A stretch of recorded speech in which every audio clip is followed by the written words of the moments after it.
আসসালামু আলাইকুম রহমতুল্লাহ।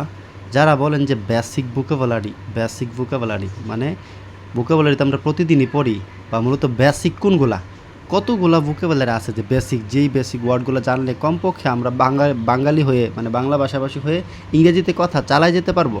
হয়তো ইন্টারনেটে বইয়ে টয়ে বেসিক ভোকাবুলারির অভাব নাই, কিন্তু আপনাকে এই জায়গায় আমি যেগুলো পড়ছি, আমি যেটা থেকে পড়ে উপকৃত হয়েছি, আমি এগুলো আসলে পড়তে পড়তে কেটে ফেলছি, বই নষ্ট হয়ে গেছে। কিন্তু এই বেসিক ভোকাবুলারিগুলো আপনারা যদি দেখতে পারেন, খাতায় নোট করে পড়তে পারেন, এই জায়গায় বেসিকের 300 ভোকাবুলারি আছে, যেগুলা এই ভোকাবুলারিগুলো দিয়া ল্যাঙ্গুয়েজ প্রোগ্রাম স্টার্ট করা যায়, কথা বলা যায়।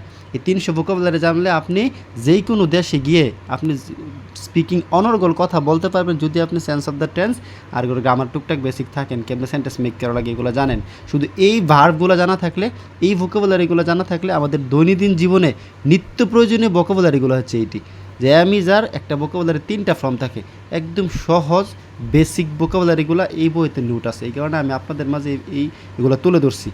এই জায়গায় আছে টোটাল ভোকাবুলারি আছে এই জায়গায় 300টা, একদম basic, present past past participle 3টা সহ করে, একদম বেসিক, একদম বেসিক। যেমন হোল্ড ধারণ করা, নো জানা, লিড পরিচালনা করা, লায়ত্ব শয়ন করা, একদম বেসিক 300 লেভেলের ভোকাবুলারি আছে, যেগুলো দিয়ে যদি আপনি একবার রিভাইজ দেন। অনেক সময় বেসিক ওয়ার্ডসগুলো রিভাইজ দেওয়া না থাকার কারণে আমরা নিত্যদিন কথাবার্তা চালা যেতে পারি না, স্পিকিংয়ের ওয়ার্ডগুলো মাথায় আসে না। যে আমার বাংলায় যে ওয়ার্ডগুলো আমার বলা দরকার, একটা মানুষের ভাষা শিখতে হইলে কমপক্ষে বেসিক 200-300 ওয়ার্ড জানা থাকা দরকার। এই ওয়ার্ডগুলো হচ্ছে সেই বেসিক ওয়ার্ডগুলো, একদম বেসিক অর্থ সহকারে ওয়ার্ডগুলোর তিনটা ফর্মে এই জায়গায় দেওয়া আছে। আপনারা খাতায় নোট করে করে যারা আইএলসে স্পিকিং অথবা আইএলস অথবা ইংলিশে ভাষা শেখার জন্য জার্নি করতেছেন, তারা এই ওয়ার্ডগুলো নোট করে করে শিখে ফেলেন। কারণ এই বেসিকগুলো জানলে, আপনি একসাথে এই বেসিকগুলো জানতে পারলে পরবর্তীতে আপনার লেভেল 1 শেষ, আপনি লেভেল 2তে কাজ করবেন, একটু হাই লেভেল ওয়ার্ড। তারপর আপনি যেই বই থেকে যেই কোনো টপিক দিয়ে পড়লেও আপনার কোনো প্রবলেম নাই। কিন্তু বেসিকগুলো জানা থাকলে আপনি কথা বলাতে কোনো আটকাবেন না, লিখতে কোনো আটকাবেন না, বারবার ফর্মটা চেঞ্জ করতে কোনো আটকাবেন না। এই কারণে বেসিক ওয়ার্ডগুলো জানা অনেক গুরুত্বপূর্ণ।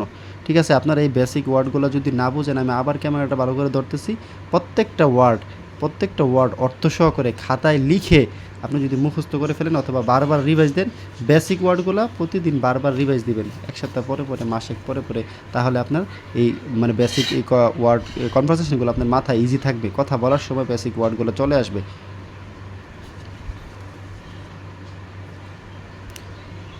আশা করি সবাই, তাছাড়াও অনলাইনে ইন্টারনেটে ওয়ার্ড অভাব নাই, ওয়ার্ডের বই আছে, কিন্তু এই জায়গায় বেসিকের একটু সিরিয়াল ছিল, এই কারণে আমি আপনাদের মাঝে ওয়ার্ডগুলো তুলে ধরলাম। আপনারা যদি নোট করে করে পড়াশোনা করতে পারেন, বা একবার যদি রিভাইজ দিতে পারেন, এটা দেখে দেখে ভিডিওটা পজ করে একবার রিভাইজ দেন, তাহলেও আপনার ইনশাল্লাহ এই কথা বলার একটা ধরন চালু হয়ে যাবে, ইজিলি আপনি কথা বুঝতে পারবেন, বলতে পারবেন। কারণ আমরা অনেক সময় কথা বলার সময় বেসিক ওয়ার্ডগুলো মাথায় আসে না, একদম নর্মাল একটা ওয়ার্ড আমাদের মাথায় আসে না।